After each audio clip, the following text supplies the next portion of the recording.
Amigos, muy buenos días, mucho gusto en saludarlos con ustedes, su gentil servidor, profesor Nabonazar Cogollo Ayala, esta vez para compartirles de mi modesta autoría el artículo La puntualidad, la virtud de las damas y los caballeros. ¿De cuántas maneras hemos justificado nuestra impuntualidad? Por lo general, el común de las personas busca echarles a los demás la culpa de lo que ellos dejaron de hacer y que era su responsabilidad hacerlo. Cuando no es así, entonces buscarán justificaciones en el clima, en el transporte, en la información recibida y hasta en los contratiempos de última hora. Veamos algunos ejemplos típicos. ¿Por qué llegaste tarde a clases? Porque estaba lloviendo y todo se inundó. No pasaba buseta, ni carro, ni nada. Antes vine. ¿Por qué llegaste tarde a la misa? Porque el cura ese siempre comienza tarde. Si él tiene derecho a dormir más, ¿por qué yo no? ¿Por qué no entregaste el informe de química? Porque fue que a mí no me dijeron, yo no sabía de ese informe. ¿Por qué no entregaste el trabajo de matemáticas a tiempo? Porque es que era para el martes después del festivo, yo me confundí y traje fue el horario del lunes, eso ya no es culpa mía. ¿Por qué no hiciste el trabajo de español que era para hoy? Yo sí lo hice, fue que se me quedó, pero que lo hice, lo hice. ¿Por qué no pagaste ese dinero el día que debías pagarlo? Porque es que el señor ese me dijeron que se había ido para Montería. Entonces, ¿qué tal yo llegar a su casa con la plata y que no hubiera nadie? ¿Por qué saliste tan tarde de la casa? Fue que mi mamá me hizo tarde el desayuno y para rematar el agua se fue y me tuve que bañar con totuma. La impuntualidad no tiene justificación. Si somos personas organizadas con nuestro tiempo y nuestras obligaciones, nos haremos un horario de vida y lo seguiremos a pie juntillas. De esa manera veremos cómo nos alcanza el tiempo y antes hasta nos sobra para disponer de él con libertad como queramos.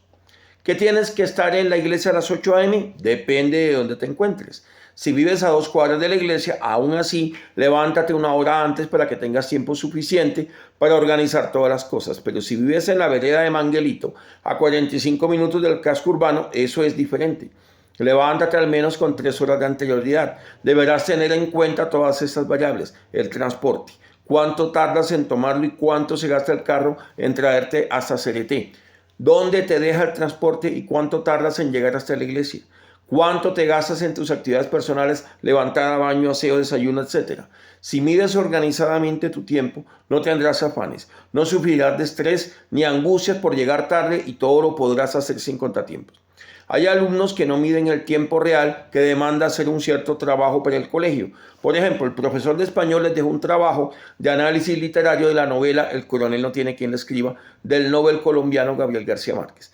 ¿Qué hay que hacer? Elaborar un completo resumen de la obra de al menos 3 cuartillas de extensión en el cual se indiquen inicio, nudo y desenlace. Además hay que hacer una descripción psicológica pormenorizada de los personajes principales, analizar coordenadas de tiempo y espacio y adicionalmente identificar, haciendo cita y explicación de las metáforas, símiles, hipérboles y caricaturas que hay en el cuerpo léxico de la novela.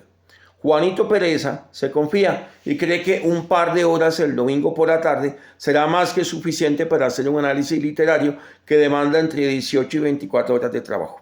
El profesor les dejó 15 días para la realización del trabajo, pero nada, don Juan Pereza todo lo dejó para última hora. Confíen que en Wikipedia o en el Rincón del Vago encontrará todo eso. Juan se consiguió un computador prestado con un módem de 3 gigas, pero horror, el internet se cayó justo a las 7 de la noche. Cuando Juan se disponía a hacer el trabajo. Al día siguiente Juan Pereza, muy orondo, le dice al profesor: profe, ese trabajo que usted dejó es lo menos para un mes. A mí el tiempo no me alcanzó. Pailas y toda la culpa es suya. ¿Por qué no nos dio el tiempo suficiente? Me voy a quejar con el señor rector. Mi mamá va a venir a quejarse.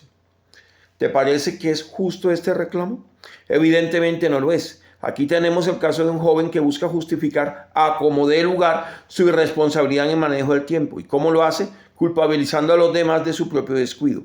Eso se llama traslado de culpas y en nuestro medio es cosa común, lo cual no implica que esté bien ni que sea una conducta aceptable. Esas son conductas antiéticas e irresponsables que deben ser removidas de nuestra forma colectiva de pensar, porque no nos aportan nada bueno y nos convierten en individuos indisciplinados, perezosos y mediocres. Reflexión. Los colombianos y las colombianas del futuro deben ser personas juiciosas, conscientes de sus tareas, deberes y obligaciones, jóvenes capaces de administrar su tiempo con total responsabilidad, lo que los convierte en jóvenes puntuales en todos los sentidos. Ser puntuales es ser responsables a carta cabal, sin recurrir a excusas absurdas que solo buscan eludir el peso de nuestra propia responsabilidad.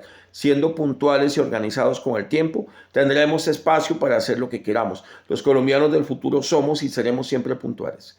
Madrid, Cundinamarca, junio 2 de 2014. Gracias.